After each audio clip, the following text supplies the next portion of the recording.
Imaginez que vous êtes là, Martinique, 1820. L'air est dense, poisseux d'humidité, saturé par l'odeur écœurante du mélasso en fermentation, de la chaux vive et de la sueur humaine. Vous n'êtes pas un visiteur, vous êtes un comptable. Devant vous, sur une table en acajou, repose un livre de bord à la couverture de cuir précieux. Mais ce que vous y inscrivez n'est pas de la poésie, ce sont des colonnes de chiffres. À gauche, le nom d'une femme, Adélaïde. À droite, une date de mise à bas estimée et le nom du reproducteur assigné. Pendant qu'à Paris, dans les salons dorés, on discute des droits de l'homme à la lueur des bougies, vous êtes ici, dans la moiteur étouffante, à calculer le rendement du ventre d'Adélaïde. Vous ne voyez pas en elle une âme, une mère ou même une ennemie. Vous voyez un système biologique de production de capital. Ce que l'histoire officielle a pudiquement nommé l'accroissement naturel de la population esclave était en réalité la plus grande entreprise de viol systématique et d'ingénierie génétique forcée de l'ère moderne. Bienvenue dans le secret le plus sombre de la France coloniale, les haras humains. Pour comprendre l'horreur, il faut d'abord briser le mythe des Lumières. Le XVIIIe siècle français se targuait d'être le phare de la civilisation.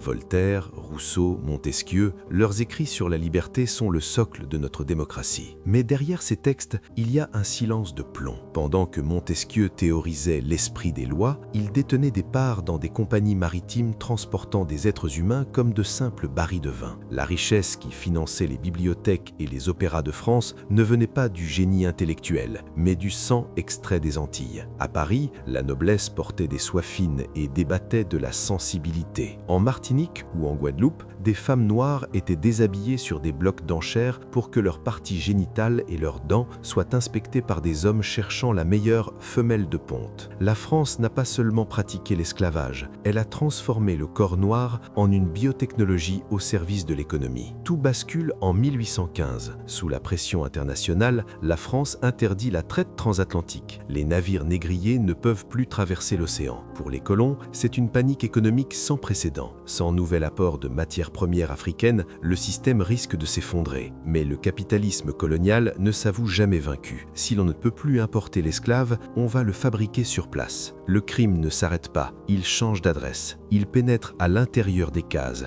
dans l'intimité forcée des plantations de canne à sucre. Le socle de cette abomination est juridique. Le Code noir, promulgué par Louis XIV, contenait une disposition terrible, l'article 13. Il stipulait que l'enfant né d'une femme esclave appartenait au maître de la mère, quel que soit le père. En établissant que la condition servile suivait le ventre, le principe du partus sequitur ventrem, la France a transformé l'utérus de la femme noire en une imprimerie de monnaie. La valeur d'une femme n'était plus mesurée par sa force de travail au champ, mais par sa capacité à livrer des pièces de rechange humaines. Dans ces fermes de reproduction, la vie sexuelle était dépouillée de toute humanité. Les administrateurs sélectionnaient des hommes, les nègres étalons, choisis pour leur stature, leur dentition parfaite et leur résistance aux maladies. Ces hommes étaient dispensés de la coupe de la canne pour une mission unique, féconder le plus grand nombre de femmes possible. C'était un viol administratif quotidien. Pour la femme, son corps n'était plus qu'un territoire occupé, une machine à produire du profit. Si elle ne tombait pas enceinte, elle était étiquetée comme stérile dans les inventaires, devenant une marchandise défectueuse que l'on punissait ou que l'on vendait au rabais. Mais l'horreur ne s'arrêtait pas à la conception. Une fois l'enfant né, il entrait dans un engrenage industriel.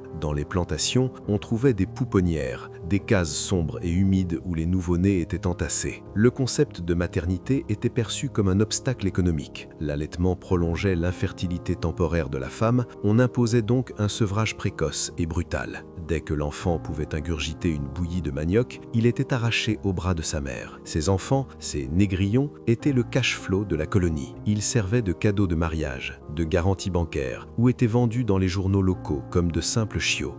À vendre, négrillons de 3 ans, déjà sevrés, vigoureux. Imaginez le traumatisme de ces mères voyant leur chair disparaître à l'horizon, transformée en dividende pour un maître qui n'avait jamais posé le pied dans la boue des Antilles. Face à cette industrie du viol, une résistance silencieuse mais radicale s'est organisée. Dans l'ombre des cases, les femmes noires, dépositaires de savoirs ancestraux sur les plantes africaines, sont devenues des maîtresses en pharmacologie interdite. Elles utilisaient des racines et des graines pour interrompre les grossesses forcées. Elles appelaient cela « fermer le corps ». Pour elles, l'avortement n'était pas un crime, c'était un acte de miséricorde héroïque. Elles préféraient confier le fruit de leurs entrailles à la terre plutôt que de le livrer aux chaînes du maître. Parfois, quand l'avortement échouait, elles prenaient la décision la plus dévastatrice, l'infanticide altruiste, tuer son propre enfant pour lui épargner une vie de torture. Les colons, dans leur aveuglement raciste, appelaient cela de la sorcellerie ou de la méchanceté naturelle. Ils ne comprenaient pas qu'ils faisaient face à une grève biologique, la seule arme qui restait à ces femmes pour dire non au système financier. Pendant ce temps, la médecine française se construisait sur la souffrance de ces mêmes femmes. La gynécologie moderne est née dans les plantations.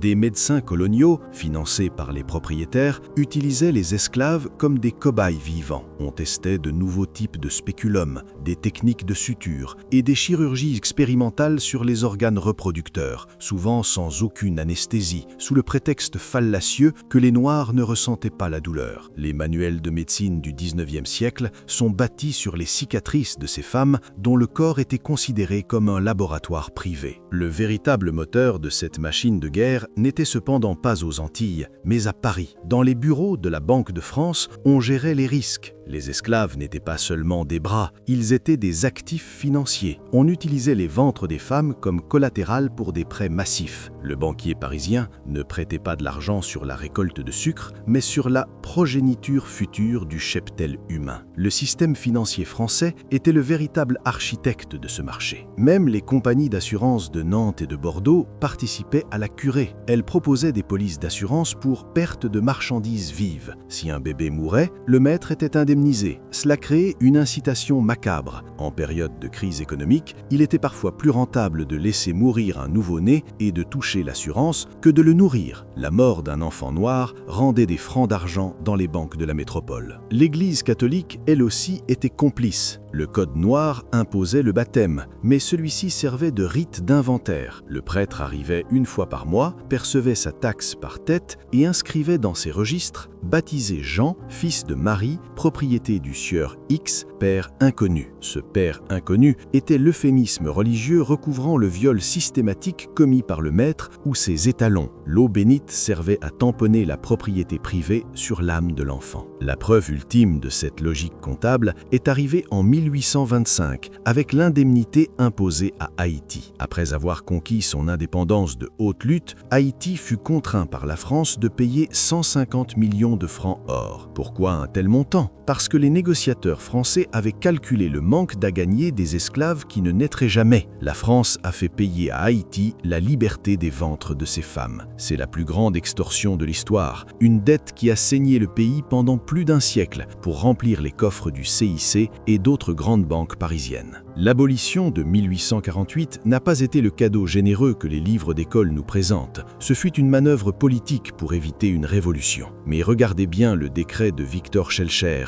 La République n'a donné aucun centime aux esclaves libérés. Elle a versé 126 millions de francs aux anciens maîtres. Elle a indemnisé les bourreaux pour la perte de leur propriété, incluant chaque enfant produit dans les haras humains. La France a récompensé le crime pour prix de sa fin. Aujourd'hui, cet héritage biologique et financier hante encore la France. L'idée que le noir est un corps avant d'être un esprit, un réservoir de force physique ou un objet de désir est née dans ces cabanes de reproduction. Le racisme systémique moderne, l'hypersexualisation et la violence policière sont les échos directs de cette gestion zootechnique. Des millions de personnes dans les Antilles ne peuvent pas remonter leur généalogie, car leur identité a été broyée par une administration qui les considérait comme du bétail anonyme. Pourquoi ce silence dans nos musées? Pourquoi ces archives restaient-elles sous-scellées ou cachées dans les secretums de nos institutions? Parce qu'admettre l'existence des haras humains, c'est admettre que la richesse de France est bâtie sur l'industrie du viol. C'est reconnaître que la République a géré une ferme humaine à l'échelle industrielle. Mais le silence est fini. En racontant cette histoire, nous rendons aux victimes leur nom et leur dignité. Nous allumons la lumière sur les zones d'ombre que la France refuse de regarder. L'histoire est écrite par les vainqueurs, mais la vérité vérité appartient aux survivants. Il est temps de regarder le passé en face pour ne plus jamais laisser l'économie broyer l'humanité. Le soleil se lève sur les plantations abandonnées, mais les cicatrices demeurent. Il nous appartient de les lire, de les comprendre et de les dénoncer. Car tant que nous ne ferons pas le procès de cette mémoire, la France restera prisonnière de ses propres démons. Merci de porter cette vérité avec nous. Le voyage dans les ténèbres de l'histoire ne fait que commencer.